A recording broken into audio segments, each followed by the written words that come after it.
Alors aujourd'hui c'est le 11e jour je crois, nous voilà au musée d'anthropologie de Jalapa, donc dans l'état de Veracruz. Jalapa c'est la capitale de Veracruz. Et c'est un musée qui est principalement dédié aux Olmecs, je pense, puisqu'ici on a les bustes caractéristiques des Olmecs. Alors c'est vrai que pour avoir l'impression que les Olmecs étaient un peu d'origine africaine, si on regarde ces traits, mais en fait c'était des hommes jaguars et ils voulaient que les visages soient entre l'homme et le jaguar.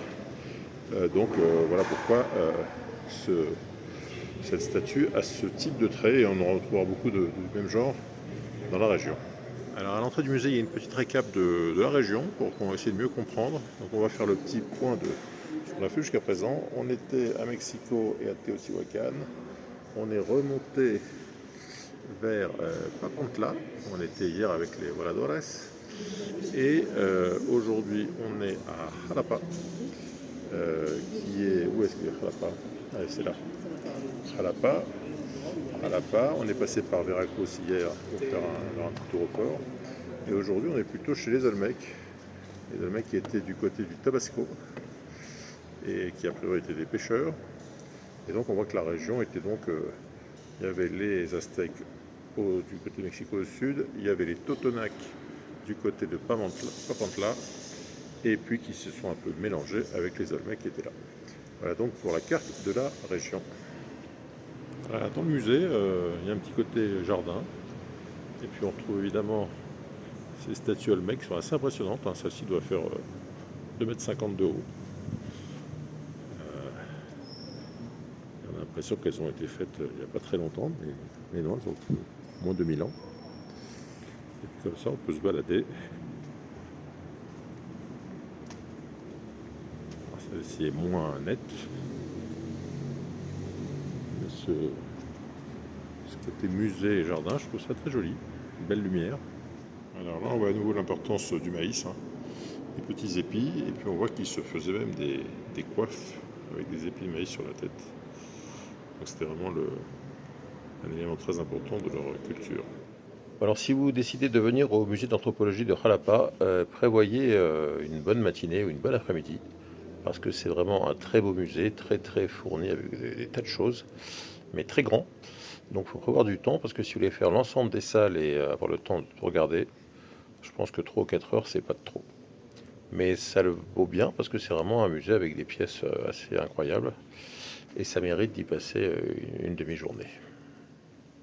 On pourrait avoir tendance à penser que les anciennes langues ont disparu, mais en fait pas du tout. Vous voyez qu'au musée, on retrouve encore de la documentation en nahuatl, en totonac, en tenec. Donc il y a encore des personnes qui parlent leur langue native, même s'ils doivent sûrement parler espagnol aussi, mais ils continuent à parler dans leur langue d'origine.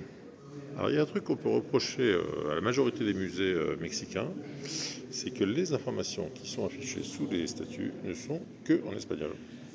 Ce qui fait que si vous ne parlez pas espagnol, ça va être compliqué. Il faudra peut-être avoir une connexion internet pour les traductions en simultané. Mais c'est vrai qu'il y a la majorité des musées qui n'ont que cette information espagnole. Je trouve ça un peu dommage. Ça serait quand même beaucoup mieux qu'avec une version anglaise. La majorité des gens qui viennent pourraient comprendre. Alors, les Olmecs avaient pas mal d'ornements, de parures, qui servaient à faire joli, mais surtout à marquer un rang social. C'est-à-dire que selon qu'on avait la boucle d'oreille, la chose sur le front, le coquillage, le petit collier, bon, selon ce qu'on portait, on appartenait à telle ou telle classe, les prêtres, les ouvriers, les guerriers, je ne sais quoi. Et donc voilà, ils s'y reconnaissaient grâce à leurs ornements. Alors évidemment, tout leur système religieux était influencé par leur environnement. Et c'est pour ça qu'on trouve beaucoup de choses autour du jaguar, puisque c'était un animal qu'ils devraient retrouver souvent quand ils chassaient dans les bois. Ils devaient croiser au jaguar. Ils retrouvaient souvent des serpents. Donc en fait, l'aigle, le serpent, le jaguar, c'était leur monde. Et c'est pour ça que leur dieu tourne autour de ce monde-là. C'est vrai que dans d'autres religions, on ne trouve pas du tout de mention du jaguar ou du serpent, alors qu'ici c'est omniprésent. Et puis il y a aussi des choses de déco. Là par exemple, une sorte de petite fontaine. Alors ils ont fait une fontaine, je sais pas, c'est une tête de je ne sais pas bien quoi, mais en tout cas c'était une sorte de lavabo, puisque ici on voit que ça coulait. Donc il y avait aussi une notion de décoration. Et là, on voit le jaguar encore, un gros jaguar, qui doit être par là. Voilà, donc c'est toujours étonnant de voir comment l'environnement de chaque culture est le fondement de leurs croyances. Alors là, on a une galerie de portraits assez étonnante, avec des visages très fins, parfois très complexes, des personnages assez complexes. Et il y en a quelques-uns, vous allez voir, ils sont assez particuliers, par exemple celui-ci, qui est étonnant. Alors, je pense que la sculpture est vraiment une activité importante parce qu'il y a beaucoup de sculptures avec des détails assez étonnants. Celui-ci, on ne sait pas trop ce que c'est, mais c'est étonnant, quoi. Voilà, vous allez voir qu'il y en a qui sont assez terrifiants. Alors jusque-là, ça va à peu près. Là, on commence à voir un vieux monsieur avec une drôle de tête, et avec un drôle de couvre-chef. Et là, on commence, je pense, à aller vers le chaman, des choses comme ça, avec des têtes un petit peu... Alors lui, il est tout vérolé. Donc il y a vraiment des personnages... Là, on a, je sais pas, des grosses joues proéminentes. Bref, il y a vraiment beaucoup de créativité. Là, on voit les parures. Voilà, donc beaucoup de créativité dans toutes ces statuettes. Alors, il sculptait beaucoup, mais il peignait aussi beaucoup. Et donc là, il y a une reconstitution de peinture murale, alors qui, évidemment, sont un peu défraîchis, mais j'imagine qu'à l'époque, ça devait être assez vif en couleur. Et c'est assez fort d'avoir reconstitué ça à l'intérieur du musée. Le musée qui est gigantesque, ce musée de Xalapa, c'est énorme. Et là, on voit qu'encore une fois, on retrouve l'environnement, puisque du côté de Veracruz, ils ont trouvé des personnages avec des requins dessinés en dessous, donc probablement des gens qui ont été tués par des requins. Et donc, on les retrouve dans les sculptures. Donc, sculpture et peinture, c'est vraiment les grosses activités dans ces groupes ethniques. Alors là, on a une grande maquette du site de Tahin, El Tahin, qu'on a visité hier, avec les voladores qu'on voit ici au premier plan, l'entrée du site, et puis tout ce qu'on a vu hier.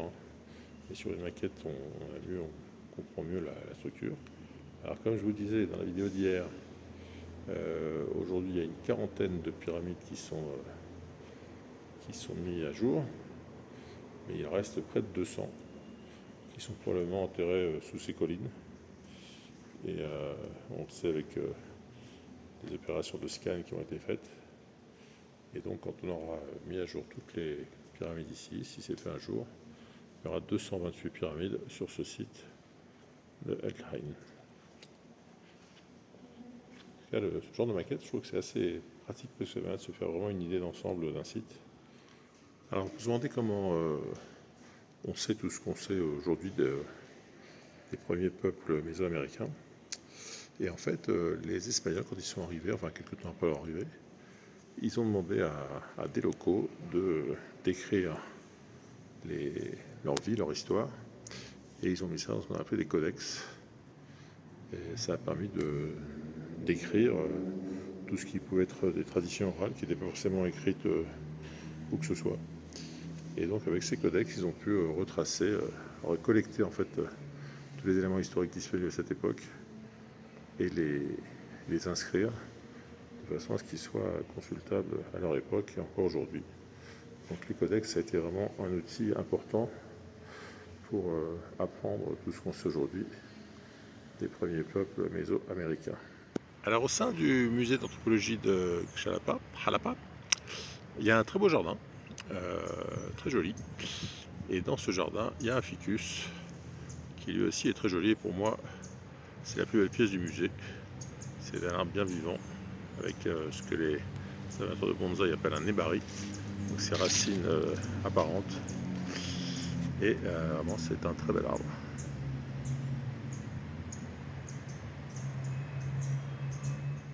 Ici au Mexique, il y a aussi pas mal de néfliers du Japon. Et chose étonnante, alors que chez nous en Europe, ils fleurissent plutôt vers le mois de mai, ici, les néfliers du Japon fleurissent en octobre-novembre. Voilà, donc c'est évidemment le climat différent, donc le rythme de floraison et de fructification est différent de chez nous. Alors là, on a une assez belle statue, un buste, on va dire, et il lui manque la tête parce qu'à l'époque de l'évangélisation, bah, les colons ont décidé que les symboles et les dieux originaux devaient être éliminés, et donc voilà, cette statue, on l'a raccourcie, on va dire. Alors, comme on est sur une côte, il y avait des tortues, et ils avaient tendance à attribuer une symbolique à tous les animaux. Donc la tortue, c'était la symbolique de la terre et de l'eau. Il y avait une partie ferme, la carapace, et puis une partie vivante, la tortue elle-même. Et donc c'était la terre et l'eau. Et puis là, c'était le lapin. Alors le lapin, c'était la relation entre la joie et la lune. Alors ça, je ne sais pas pourquoi le lapin, c'est la relation entre la joie et la lune. Mais en tout cas, ils aimaient bien les lapins. Voilà pour cette matinée passée au passionnant musée anthropologique de Jalapa. Cet après-midi, nous serons au musée du café. Je vous donnerai tous les détails dans la vidéo demain. En attendant, si vous avez aimé cette vidéo, n'hésitez pas à mettre un petit pouce bleu. Si vous avez des questions et des commentaires, c'est juste en dessous. Si vous n'êtes toujours pas abonné à la chaîne, je compte sur vous de rejoindre très vite. Et on se retrouve très bientôt pour nos aventures au Mexique. Bye bye!